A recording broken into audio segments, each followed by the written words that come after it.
നിന്റെ Armenian ട്രിപ്പിന്റെ seat ഫുള്ളായാ? എന്റെ രണ്ട് ഫ്രണ്ട്സിന് ജോയിൻ ചെയ്യാനായിരുന്നു. അർമേനിയൻ ട്രിപ്പിൽ ഇനി 6 സീറ്റും കൂടെ ബാക്കിയുണ്ട്. അവർ വന്നോട്ടെ. എത്ര ചാർജസ്? ഇതിന് 1999 dirhams ആണ് വരുന്നത്. അതിലെന്തൊക്കെയാ ഇൻക്ലൂഡഡ് ആയിട്ടുള്ള? അതല്ലേ അടിപൊളി. ഇതിലെ up and down flight ticket, visa, 4-star hotel stay, breakfast, guide, അവിടെ നമുക്ക് കറങ്ങാനുള്ള വണ്ടി, ഇതെല്ലാം ഇൻക്ലൂഡ് ആയിട്ടുള്ള ഒരു അടിപൊളി പാക്കേജ് ആണ് ലേഡീസ് ഓൺലി. അപ്പൊ കയ്യിൽ ക്യാഷ് വല്ലതും കരുതണോ? ഒരു 600 dirhams ഒക്കെ കയ്യിൽ എക്സ്ട്രാ വെക്കുന്നത് നല്ലതായിരിക്കും. കാരണം നമ്മൾ ഒരു പുതിയ രാജ്യത്തേക്ക് പോവല്ലേ.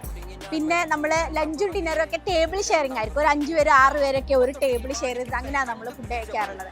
അപ്പോൾ ചെറിയൊരു എമൗണ്ട് വരുള്ളൂ നമ്മൾ ഷെയർ ചെയ്തിട്ടല്ല കഴിക്കുന്നത്. അതുപോലെ എന്തെങ്കിലും ചെറിയ സുവനീർസ് ഒക്കെ നമ്മൾ രാജ്യത്ത് പോയിട്ട് തിരിച്ചു വരുമ്പോൾ നമ്മുടെ ഫ്രണ്ട്സിനും ഫാമിലിക്ക് കൊടുക്കാൻ ചെറിയ എന്തെങ്കിലും സുവനീർസ് ഒക്കെ വാങ്ങിക്കാനും കുറച്ച് പൈസ കയ്യിൽ വെക്കുന്നത് നല്ലത്. നിന്റെ അർമേനിയയിൽ എത്ര വട്ടം പോയിട്ടുണ്ട്? കാണാൻ രസമുള്ള രാജ്യമാണോ?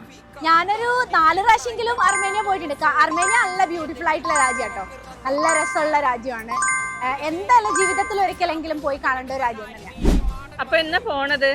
ജൂലൈ 24, 25, 26, 27. ജൂലൈ 24 വ്യാഴാഴ്ചയാണ്. വ്യാഴാഴ്ച പോയിട്ട് ഞായറാഴ്ച നമ്മൾ തിരിച്ചു വരും. 3 nights 4 days ട്രിപ്പാണ്. അപ്പോൾ അതുകൊണ്ട് തന്നെ 4 കൂട്ടം ഡ്രസ്സ് വെക്കണം, നൈറ്റ് വെയർ വെക്കണം, ഇന്നേഴ്സ് വെക്കണം, ഇങ്ങനത്തെ കാര്യങ്ങളൊക്കെ. അപ്പോൾ കൂടുതൽ ഡീറ്റെയിൽസ് അറിയാൻ വേണ്ടി താഴെ കാണുന്ന നമ്പറിൽ എന്നെ കോൺടാക്ട് ചെയ്താൽ മതി. നമ്മുടെ കംപ്ലീറ്റ് ട്രിപ്പിൻ്റെ ഡീറ്റെയിൽസും ഐറ്ററി കാര്യങ്ങളൊക്കെ ഞാനിതാ അതിൽ അയച്ചു തരും.